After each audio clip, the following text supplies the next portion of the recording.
direct आज आउ थे मुझे पूजालिनी होटेल पलैसे आगु भी वीडियो करके पूरा देखी आज मु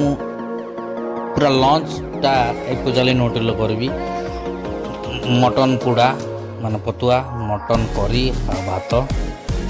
आगु मुझे जो आसती के प्रोसेस हुए देखे पूरा रील रे अच्छी फेसबुक रे आप देखी ने चलते खाइबा भूक बहुत जोर प्रबल नागुची गेफिक खाइबी समय हो गला तो 4टा उपरबली मुझे खाई नहीं टे लेट हो गला